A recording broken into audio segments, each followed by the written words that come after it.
Canada പുതിയൊരു വീഡിയോയിലേക്ക് എല്ലാവർക്കും സ്വാഗതം.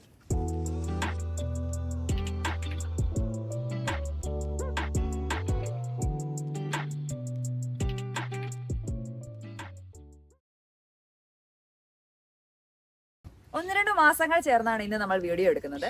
ഇന്നത്തെ വീഡിയോ IRCCയുടെ ഏറ്റവും പുതിയതെന്ന് പറയാൻ പറ്റില്ല, കഴിഞ്ഞ ജൂൺ മാസം 3-ാം തീയതി കൊണ്ടുവന്നൊരു അപ്ഡേറ്റ് ആണ്. ഇത് നമ്മൾ കുറച്ച് വൈകിയാണ് ഇതിന്റെ വീഡിയോ എടുക്കുന്നത്, എങ്കിലും നമ്മൾ അതിന്റെ കറക്റ്റ് ആയിട്ടുള്ള ഇൻഫർമേഷൻ ഒക്കെ കളക്ട് ചെയ്തിട്ടാണ് നമ്മൾ പറയുന്നത്. അപ്പം ഈ വീഡിയോ പ്രധാനമായിട്ടും ഫോക്കസ് ചെയ്യുന്നത് നമ്മുടെ നാട്ടിൽ നല്ല കെയർ ഗീവേഴ്സിനെ പറ്റിയിട്ടാണ്. അതായത് ഇപ്പോൾ നമ്മുടെ നാട്ടിൽ നിന്ന് കാനഡയിലോട്ടും മറ്റു രാജ്യങ്ങളിലേക്കൊക്കെ സ്റ്റുഡൻറ് വിസയൊക്കെ കുറച്ച് സ്ട്രിക്റ്റ് ആക്കിയിട്ടുണ്ട്. അപ്പോൾ ഈ സമയത്ത് നമ്മുടെ നാട്ടിൽ നേഴ്സുമാരും അല്ലെങ്കിൽ ഹെൽത്ത് ഫീൽഡിൽ വർക്ക് ചെയ്യുന്ന ഒരുപാട് ആൾക്കാരുണ്ട്. അവർക്ക് വളരെയധികം ഗുണം ചെയ്യുന്ന ഒരു വീഡിയോ ആണ്. അപ്പോൾ അപ്ഡേറ്റ് മറ്റൊന്നുമല്ല, IRCC പറഞ്ഞിരിക്കുന്നത് ഇങ്ങനെയാണ്: കെയർ ഗീവേഴ്സിന് കാനഡയിൽ ഓൺ അറൈവലിൽ PR കൊടുക്കുന്നുണ്ട്. വളരെ കുറച്ച് കണ്ടീഷൻസ് മാത്രമേ അതിൽ പറയുന്നുള്ളൂ. അപ്പോൾ ഈ കെയർ ഗീവേഴ്സിന്റെ എണ്ണം വളരെയധികം കുറഞ്ഞതുകൊണ്ടാണ് ഇവരിങ്ങനെയൊരു പുതിയൊരു ഒരു റൂള് അല്ലെങ്കിൽ ഇങ്ങനത്തെ ഒരു കാര്യം പുതിയതായിട്ട് ഇൻട്രൊഡ്യൂസ് ചെയ്തിരിക്കുന്നത്.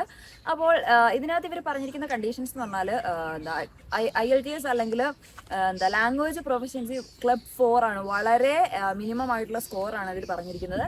രണ്ടാമത്തെ കാര്യമായിട്ട് പറഞ്ഞിരിക്കുന്നത് കനഡിയൻ ഇക്വലന്റ് ആയിട്ടുള്ള ഒരു എഡ്യൂക്കേഷൻ, അതായത് ഈ കെയർ ഗീവറിന് അനുയോജ്യമായിട്ടുള്ള ഒരു ഇക്വലന്റ് ആയിട്ടുള്ള എഡ്യൂക്കേഷൻ, കാനഡയിലെ ഇക്വലൻസി ഉള്ള, അതായത് ഇപ്പോൾ ഉദാഹരണം പറഞ്ഞു കഴിഞ്ഞാൽ നമുക്ക് നാട്ടിലെ കെയർ ഗീവറിന് പറ്റുന്ന ഒരു വിദ്യാഭ്യാസം ഉണ്ട്, അതിന് നമ്മൾ ബസ് പോലുള്ള ഒരു ഇക്വലൻസി എടുക്കുക.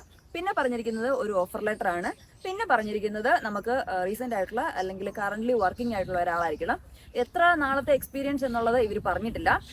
അത് നമുക്ക് 1 ഇയറോ അല്ലെ 6 മന്ത്സോ ഒക്കെ ഉണ്ടെങ്കിൽ പറ്റിയേക്കാം എന്നാണ് അതിനകത്ത് എനിക്ക് തോന്നുന്നത്. കാരണം അതിന്റെ ഡീറ്റെയിൽ ആയിട്ട് ഡിസ്ക്രിപ്ഷൻ അവരതിനകത്ത് പറഞ്ഞിട്ടില്ല. അപ്പം ഇത്രയാണ് ഇതിന്റെ കണ്ടീഷൻസ് പറഞ്ഞിരിക്കുന്നത്. വളരെ സിമ്പിൾ ആയിട്ടുള്ള കാര്യമാണ്. നമ്മുടെ നാട്ടിൽ തന്നെ ഇഷ്ടം പോലെ നേഴ്സുമാരും അതുപോലെ തന്നെ ഇഷ്ടം പോലെ ഹെൽത്ത് ഫീൽഡിൽ വർക്ക് ചെയ്യുന്ന ഒരുപാട് ആൾക്കാരുണ്ട്. ഇവർക്ക് വളരെയധികം പ്രയോജനം ചെയ്യുന്ന ഒരു കാര്യമാണ്. അപ്പോൾ നിങ്ങളിതിന്റെ ഡീറ്റെയിൽ ആയിട്ട് ഇൻഫർമേഷൻ നമ്മൾ IRCCയുടെ ലിങ്ക് നമ്മൾ ഡിസ്ക്രിപ്ഷൻ ബോക്സിൽ കൊടുത്തിട്ടുണ്ട്. അപ്പോൾ നിങ്ങൾ എല്ലാവരും ഇത് കയറി ഡീറ്റെയിൽ ആയിട്ട് നോക്കുക. പിന്നെ വേറൊരു കാര്യം പറയാനുള്ളത്, നിങ്ങൾ ഇങ്ങനത്തെ കാര്യങ്ങൾ ചെയ്യുമ്പോൾ നിങ്ങൾ റിലയബിൾ ആയിട്ടുള്ള ഒരു ഏജൻസിയുടെ അടുത്ത് തന്നെ പോകാൻ ശ്രമിക്കുക.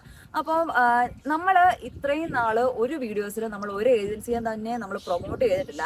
പക്ഷേ എങ്കിൽ നമ്മൾ ഇനി വരുന്ന വീഡിയോസിൽ നമുക്ക് വളരെയധികം കംഫർട്ടായിട്ടും വളരെയധികം റിലയബിൾ ആയിട്ടും എക്സ്പെൻസ് ഒക്കെ വളരെയധികം കുറച്ച് വാങ്ങുന്ന ഒരു ഏജൻസിയുടെ കാര്യം നമ്മൾ പറയുന്നതായിരിക്കും.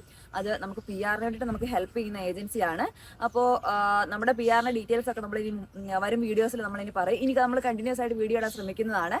കുറച്ചൊരു ഗ്യാപ്പ് നമുക്ക് വന്നിരുന്നു. നമ്മൾ നോവാസ്കോഷ്യ ട്രിപ്പൊക്കെ കഴിഞ്ഞിട്ട് നമുക്ക് കുറച്ച് തടസ്സങ്ങളൊക്കെ വന്നിരുന്നു. നമ്മൾ PR വർക്കും അങ്ങനെ 1-2 കാര്യങ്ങളൊക്കെ ആയിട്ട് നമുക്ക് കുറച്ച് ഗ്യാപ്പ് വന്നിരുന്നു. എന്തായാലും നമ്മൾ ഇനി കണ്ടിന്യൂസ് വീഡിയോ ഇടുന്നതായിരിക്കും. അപ്പോൾ ആ ഏജൻസിയുടെ ഡീറ്റെയിൽസ് നമ്മൾ ഉടനെ തന്നെ പറയുന്നതാണ്.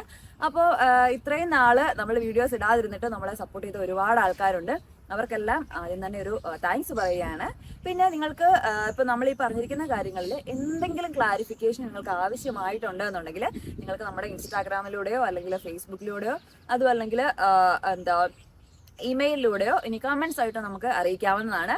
നമ്മൾ മാക്സിമം എല്ലാവർക്കും നമ്മൾ അതിൻ്റെ എല്ലാ ആൻസേഴ്സ് കൊടുക്കാൻ വേണ്ടി ശ്രമിക്കുന്നുണ്ട്. ജോലിയുടെ തിരക്കോ എന്തെങ്കിലുമൊക്കെ ചെറിയ തിരക്ക് കൊണ്ട് 1-2 ദിവസം വിട്ടുപോയെങ്കിലേ ഉള്ളൂ, എന്നാലും നമ്മൾ മാക്സിമം കൊടുക്കാൻ ശ്രമിക്കാറുണ്ട്. അപ്പോൾ ഈ കൂട്ടത്തിൽ ഒരു കാര്യം കൂടെ പറയാണ്, നമ്മളെ 1-2 പേര് കോൺടാക്ട് ചെയ്തിട്ടുണ്ടായിരുന്നു. നമ്മൾ കണ്ടിന്യൂസ് ആയിട്ട് കുറേ പ്രാവശ്യം പറഞ്ഞ കാര്യം തന്നെയാണ്. വിസിറ്റർ വിസയിൽ കാനഡയിൽ വന്നതിന് ശേഷം എങ്ങനെയെങ്കിലും ഒരു ജോലി ഒപ്പിച്ച് തരാമോ എന്ന് ചോദിച്ചിട്ട് നമ്മൾ ഇതിന്റെ യാഥാർത്ഥ്യം എപ്പോഴും പറഞ്ഞിട്ടുണ്ട്. ഏതെങ്കിലും ഒരു എംപ്ലോയർ LMIA അപ്രൂവ് ചെയ്തെങ്കിൽ മാത്രമേ നമുക്ക് വിസിറ്റർ വിസയിൽ വന്നിട്ട് വർക്ക് പെർമിറ്റിലേക്ക് മാറ്റാൻ പറ്റത്തുള്ളൂ. അപ്പോൾ അത് സാധാരണഗതിയിൽ വളരെയധികം ബുദ്ധിമുട്ടുള്ള ഒരു കാര്യമാണ്. അതുകൊണ്ട് നിങ്ങൾ മാക്സിമം വിസിറ്റിംഗ് വിസയിൽ കാനഡയിലേക്ക് വന്ന് പൈസ കളയാതിരിക്കാൻ മാക്സിമം ശ്രമിക്കുക. അതുപോലെ തന്നെ എപ്പോഴും നല്ല വിശ്വസിക്കാൻ പറ്റുന്ന ഒരു ഏജൻസി, അവരുടെ റിവ്യൂവും അല്ലെങ്കിൽ മറ്റൊരാളുടെ എക്സ്പീരിയൻസ് ഒക്കെ നോക്കി മാത്രമേ ചൂസ് ചെയ്യാവുള്ളൂ. ഇത് നമ്മൾ എപ്പോഴും തന്നെ പറയുന്നതാണ്. ഒരുപാട് പേര് ചതിക്കപ്പെട്ടു എന്ന് പറഞ്ഞിട്ട് നമുക്ക് എപ്പോഴും മെസ്സേജ് അയക്കുന്നുണ്ട്.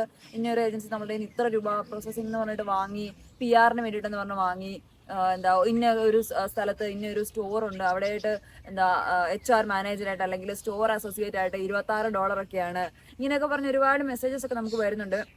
എപ്പോഴും പറയാനുള്ള കാര്യം എന്ന് പറഞ്ഞാൽ മിക്കവരും തന്നെ LMIA വളരെ അപൂർവ ആൾക്കാരെ കൊടുക്കത്തുള്ളൂ. നമ്മൾ തന്നെ ഒരു LMIAയുടെ വീഡിയോ ഇട്ടത് നമുക്ക് അതുപോലെ അറിയാവുന്ന എംപ്ലോയർ ആയതുകൊണ്ടാണ് അത് തന്നെയല്ല അത് റിലയബിൾ ആണ് എന്ന് നമ്മൾ ഫുൾ ഗ്യാരണ്ടി പറഞ്ഞുകൊണ്ട് മാത്രമാണ് നമ്മൾ ആ LMIയുടെ കാര്യം നിങ്ങളിലേക്ക് എത്തിച്ചു ചേർന്നത്. അപ്പോൾ നിങ്ങൾ എപ്പോഴും ഇങ്ങനെയുള്ള എന്തെങ്കിലും ഒരു ജോബ് ഓഫർ ഒക്കെ വന്നു കഴിഞ്ഞാലും കംപ്ലീറ്റ് ആയിട്ട് ചെക്ക് ചെയ്യുക. IRCCയുടെ വെബ്സൈറ്റിൽ കയറി ചെക്ക് ചെയ്യുക. മാക്സിമം അന്വേഷിച്ച് എല്ലാവരോടും തന്നെ അന്വേഷിച്ച് മാത്രം കാര്യങ്ങൾ തീരുമാനിക്കുക. ഒരിക്കലും അബദ്ധത്തിൽ ചെന്ന് ചാടാതിരിക്കുക.